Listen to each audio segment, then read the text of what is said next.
தீட்சை மற்றும் சிவராத்திரி சிறப்பு தியானம் 27 ஜனவரி 2025. மகாவிஷ்ணுவுடன் ஒரு நாள் நேரடி வகுப்புகள். சேரம்பன், மலேசியா 26 ஜனவரி 2025, சிங்கப்பூர் 1 பிப்ரவரி 2025, திருச்சி 16 பிப்ரவரி 2025, துபாய் 23 பிப்ரவரி 2025. சிம்பிளா சொல்லிடுறேன், ஒளிய கவனிங்க, ஒளியாவே மாறிடுவீங்க. பிரச்சனை ஆரம்பிக்கிற மாதிரி இருக்கும், ஆனா உண்மையான பிரச்சனை முடிஞ்சிடும். இதான் சரக்கலை. இதை பிடிச்சிட்டிங்கன்னா அதை பிடிச்சிடுவீங்க. இதை மட்டும் பிடிங்க, அது புரிஞ்சிடும். ஃபேஸ் தேஜஸ் ஆகும், தேவையில்லாத கொழுப்பு குறையும், பாடி எப்பயும் கொஞ்சம் எனர்ஜெட்டிக்காக இருக்கும். பயிற்சியில் நல்ல பயிற்சி கெட்ட பயிற்சிலாம் எதுவுமே இல்லைம்மா. பயிற்சினா நல்ல பயிற்சி. அந்த கோபம் பிறரை காயப்படுத்தாத அளவுக்கு கோபத்தை காமிச்சிட்டு விட்டிங்கன்னா பிரச்சனை இல்லை. ஊறுகாய் போல் மெயின் டிஷ்ஷாக எடுத்துக்க கூடாது கோபத்தை. பயிற்சியில் எனக்கு ஒன்றும் கிடைக்க மாட்டேங்குது, நான் நம்புறேன், அதனால என்னால் பண்ண முடியல. நான் பண்ணி அதில் அனுபவத்தை பார்க்க தான் அதில் ஒரு ஆசையே வரும். அது வரைக்கும் பண்ணுன்ற வேற வழி இல்லைங்கிறேன். இந்த உயிர் என்பது உங்களுக்குள்ள மட்டும் இல்லை, வெளியிலையும் இருக்குது, நம்ம கண்ணுக்கு தெரியல. அதோட கனெக்ட் பண்ண தெரிஞ்சிச்சுன்னா நீங்கள் ஞானி. எல்லா உயிர்களும் பிறவி இல்லாத பெருவாழ்வுக்கு சீக்கிரம் போகணும். இங்கே இருக்கிறத விட அங்கே நிலைத்து இருப்பது தான் நாம் அடைய வேண்டிய மாபெரும் லட்சியம், மாபெரும் பதவி. இந்த கேள்விக்கு நான் என்ன பதில் சொல்கிறது? கடவுள் தானே பதில் சொல்லணும். நான் எப்படி?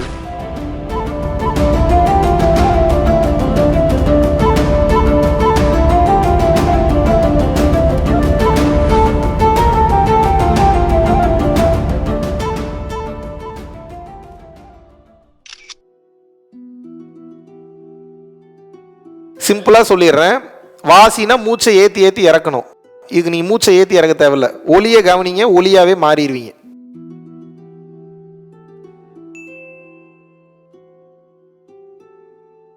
வேலை செய்யாது. தொடர்ச்சியாக பயிற்சி பண்ண நவகிரகங்கள் தன்னுடைய வலிமையை கொஞ்சம் கொஞ்சமாக குறைச்சிக்கும்.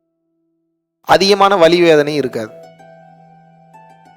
அதே மாதிரி நடக்கக்கூடிய பிரச்சனைலாம் இவ்வளோ நாள் நல்லா தான் போயிட்டு இருந்து எல்லா பிரச்சனையும் மொத்தமாக வருதுன்ற மாதிரி இருக்கும். கொஞ்சம் தைரியமாக கவனமாக இருக்கணும். ஏன் அப்படின்னா ப்ரீபான் ஆகும் எல்லாமே. எல்லா பஞ்சாயத்து சீக்கிரம் நெருப்பில் போட்டு எரிக்கிற மாதிரி. அப்போ கொஞ்சம் அதிகமான தைரியம் வேணும் தான் ஆன்மீகம்னா. அதுக்கு தான் அந்த ஆன்மீகத்துக்குள்ளேயே வர்றது. இப்போ வந்துட்டீங்கன்னாவே டைம் வந்துருச்சுன்னு அர்த்தம், தயாராகிக்கங்க. பிரச்சனை ஆரம்பிக்கிற மாதிரி இருக்கும், ஆனால் உண்மையான பிரச்சனை முடிஞ்சிடும். ஓகே, சரம் பார்ப்பவன் பரம் பார்ப்பான். இடகலை, பிங்கலை, சுழுமுனை, இது மூணையும் தெரிஞ்சுக்கணும், அப்புறம் புரிஞ்சுக்கணும், அப்புறம் உணரணும். இடதை இப்போ வலதா உடனே மாற்ற முடியுமா உங்களால்? அதாவது எந்த எக்யூப்மெண்ட் இல்லாமல் கவனத்திலேயே மாற்றணும்.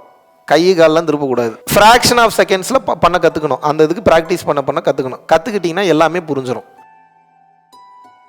மேலே போகிறது எல்லாமே அப்புறம் புரியும். இதுதான் சரக்கலை. இதை பிடிச்சிட்டிங்கன்னா அதை பிடிச்சிடுவீங்க. இதை மட்டும் பிடிங்க, அது புரிஞ்சிடும். Okay, next.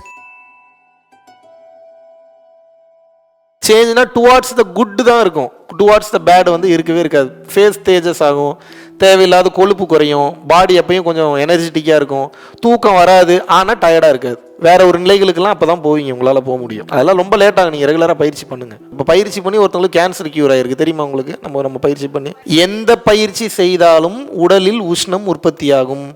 உடலில் உஷ்ணம் உற்பத்தியாகும் போது ஹீல் தான் பண்ணோம். எந்த பயிற்சியும் உடம்பை கெடுக்காது. பயிற்சியில் நல்ல பயிற்சி கெட்ட பயிற்சிலாம் எதுவுமே இல்லைம்மா. பயிற்சினா நல்ல பயிற்சி.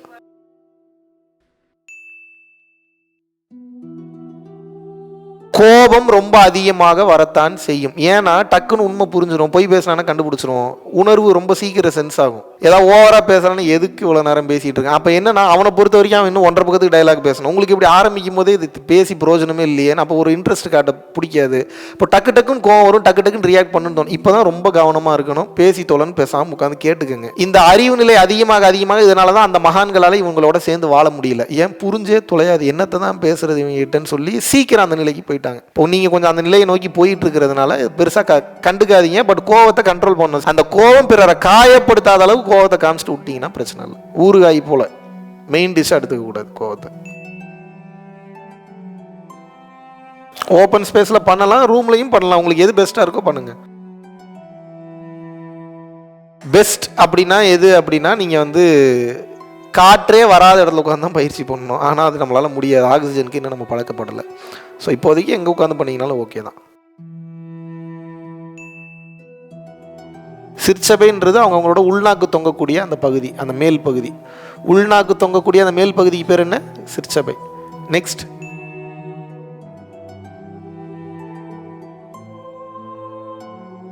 ஏன் முடியல? சரி, நான்வெஜ் விடுங்க, அது ஒரு பெரிய பெருமை கிடையாது. லாஸ்ட்டாக எப்போ வெஜ் சாப்பாடு எப்போ சாப்பிட்டீங்க? நைட்டு. அதுக்கு முன்னாடி டீ காஃபி அதெல்லாம் குடிச்சிங்க. ஓகே, இப்போ நான் என்ன கேட்குறேன், இதெல்லாம் மட்டும் எப்படி டைம் கரெக்டாக பண்ண முடியுது? நம்ம எதுக்கு இம்பார்ட்டன்ஸ் கொடுக்குறோமோ அதை பண்ண போகிறோம், அவ்வளோதானே. எனக்கு பயிற்சி முக்கியம்னு நினச்சா பயிற்சி பண்ண போகிறேன். பயிற்சியில் எனக்கு ஒன்றும் கிடைக்க மாட்டேங்குது, நான் நம்புறேன், அதனால என்னால் பண்ண முடியல. நான் பண்ணி அதில் அனுபவத்தை பார்க்க தான் அதில் ஒரு ஆசையே வரும். அது வரைக்கும் பண்ணுன்ற வேற வழி இல்லைங்கிறேன். அது வரைக்குமா முயற்சி எடு. ஒரு குறிப்பிட்ட காலகட்டம் வரைக்கும் பண்ணு. ஏதாவது ஒன்று பார்த்தா தானே அதில் உனக்கு நம்பிக்கையே வரும். நீ பார்க்காம எப்படி நம்பிக்கை வரும்? இது எதுக்கு பண்ணுறோம்னே தெரியாமல் பண்ணிட்டு இருக்குமே. அதுதான் முதல்ல ஃப்ரஸ்ட்ரேஷன், ஃபர்ஸ்ட் ஸ்டேஜ். அதுதான். அதை கிராஸ் பண்ணி போனால் தான் அடுத்தடுத்து பார்க்க முடியும். இனிமேல் அடுத்த டைம் பயிற்சி பண்ணல அப்படின்னா சாப்பாடு உன் நினைவுக்கு வரணும். சாப்பிட்றோமா நம்ம அடுத்த வேலை? ஆமாம் சாப்பிட்றோம், சரி அப்போ பயிற்சி பண்ணணும் அப்படின்னு தோணணும் உனக்கு. ஓகேவா? நெக்ஸ்ட், எந்த டைம் வேணாலும் பண்ணலாம். பிரம்ம முகூர்த்தம் பண்ணீங்கன்னா இன்னும் பவர் ஜாஸ்தி. 3:20 4:20. அதுக்கு முன்னாடி பவர்ஃபுல்னா நடுராத்திரி 12 மணி to 1 மணி. நெக்ஸ்ட், நீங்கள் அதை மறந்துருங்க ப்ரோ. பயிற்சியை மட்டும் ஞாபகம். சுத்த உஷ்ணம் வருமா, உடற்பயிற்சி பண்ணலாமா, அந்த டவுட்டே வேணாம். சுத்த உஷ்ணம் வந்ததுன்னா உங்களுக்கு நல்லது தான் பண்ணும், அதனால பிரச்சனையே வராது. நல்லா புரிஞ்சுக்கங்க, சுத்த உஷ்ணம் என்பது உங்களுடைய மூச்சு காற்றினால் ஏற்படக்கூடிய ஒரு விதமான பயிற்சியின் மூலமாக கிடைப்பது. நல்லா புரிஞ்சுக்கங்க. அது யோக பயிற்சியின் மூலமாக மட்டும்தான் கிடைக்கும். அது ஒன்ஸ் உங்களுக்கு உற்பத்தி ஆயிடுச்சு அப்படின்னா உடற்பயிற்சி மூலமா அசுத்த காற்று உஷ்ணம் உற்பத்தி ஆகும் அப்படிலாம் கிடையாது. அசுத்த காற்று கண்ட உணவுகளை தின்பதனாலும் சரியான தூக்கம் இல்லாதனாலும் ஏற்படக்கூடிய ஒரு விஷயம். இந்த சுத்த உஷ்ணம் ஏற்பட்டுச்சுன்னா உங்களோட உடம்புல குறைஞ்சது 3 நாள் 4 நாளைக்கு அதோட எஃபெக்ட் இருக்கும். ஸோ அதை பற்றி நீங்கள் கவலைப்பட தேவையில்லை. ஓகேவா? நெக்ஸ்ட், இது எல்லாமே இறைவனின் திருவருளினால் தான் நிகழ்கிறது. அதை முதல்ல புரிஞ்சுக்கணும். அவன் டைம் வரும்போது அவன் பிரிஞ்சு போயிடுறான் அப்படின்றத புரிஞ்சுக்கணும். அவனுடைய விதி அப்படிதான் முடியணுன்றது எழுதப்பட்டிருக்கும். அப்படிதான் முடியும், அதை தாண்டி முடியாது. எழுதப்பட்ட ஒன்று தான். நம்ம உடலை செயல்படுத்தக்கூடிய அந்த ஆற்றலுக்கு பேர் உயிர்னு சொல்கிறோம். அது உடல் எங்கும் பறந்து விரிந்து ஓடுறதுனால அதுக்கு பேர் உயிரோட்டம்ன்றோம். அவ்வளோதான், வேற ஒன்றும் இல்லை. ஸோ இது இந்த உயிர் என்பது உங்களுக்குள்ள மட்டும் இல்லை, வெளியிலையும் இருக்குது, நம்ம கண்ணுக்கு தெரியல. அதோட கனெக்ட் பண்ண தெரிஞ்சிச்சுன்னா நீ ஞானி. நெக்ஸ்ட், உச்சந்தலையில் அழுத்தி தேய்க்காம வேற நார்மலாக நீ என்ன வைக்கிறது பிரச்சனை இல்லைம்மா.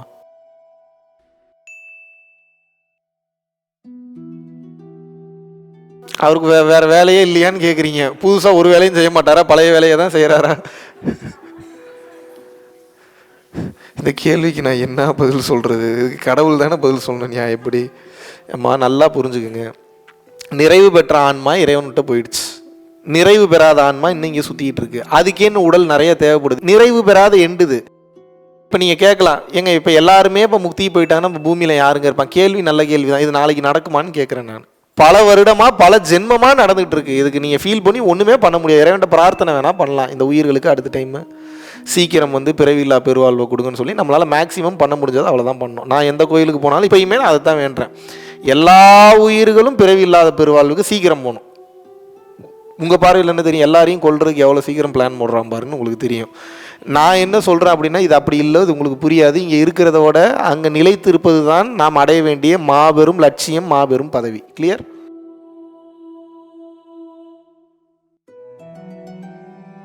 கல்யாணங்களுக்கு போகும்போதோ இல்லை ஒரு ஃபங்க்ஷனுக்கு போகும்போதோ ஒரு குழப்பம் இருக்கும். சரி, நம்மளை கூப்பிட்டாங்க, இவங்களுக்கு என்னடா நம்ம போய் கிஃப்ட் பண்ணலாம்? நம்ம பரம்பொருள் ஃபவுண்டேஷனோட முக்கியமான சில வீடியோஸ் நீங்கள் டவுன்லோட் பண்ணி வச்சுட்டு ஒரு பென்ட்ரைவ்ல போட்டு புதுசாக திருமணம் ஆகக்கூடிய அந்த தம்பதிகளுக்கு கொடுக்கலாம். என் வீடியோவை தான் கொடுக்கணும்னு நான் சொல்ல மாட்டேன். மெய்ஞானம் சம்பந்தமான சில விஷயங்கள் யார் மிக சரியாக பேசுகிறாங்கன்னு நீங்கள் நினைக்கிறீங்களோ அவர்களுடைய வீடியோவை காப்பி பண்ணி கொண்டு போய் கொடுங்க. இதுதான் அவர்களுக்கு உண்மையான பொக்கிஷம், உண்மையான ட்ரெஷர்.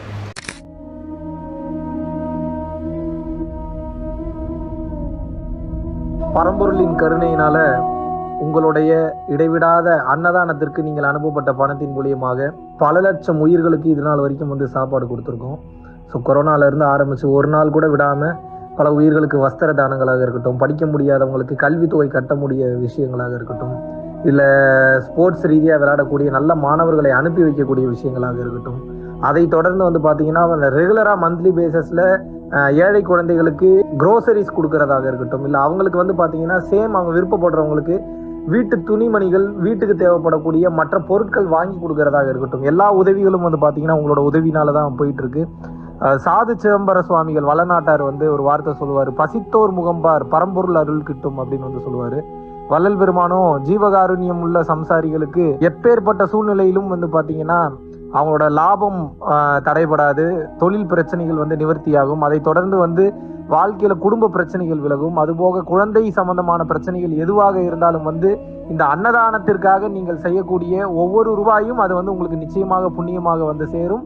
புண்ணியத்தை கடந்த நிலையில் முக்தி பாதைக்கும் அது நிச்சயமாக உங்களை வழிநடத்தும். அதனால விருப்பப்படுறவங்க நம்மளுடைய பரம்பொருள் அறக்கட்டளையினுடைய சேரிட்டி ஆக்டிவிட்டீஸ்க்கு தங்களுடைய விருப்பப்படக்கூடிய நன்கொடையை கீழே உள்ள டெஸ்கிரிப்ஷன்ல இருக்கக்கூடிய அக்கௌண்ட் நம்பருக்கு செலுத்தலாம். இதற்குண்டான அந்த அருளை சித்தர்கள் உங்களுக்கும் உங்கள் குடும்பத்தாருக்கும் வழங்க வேண்டுகிறேன். குருவின் பரிபூர்ண அருளாசிகள். குரு கடாட்சம்.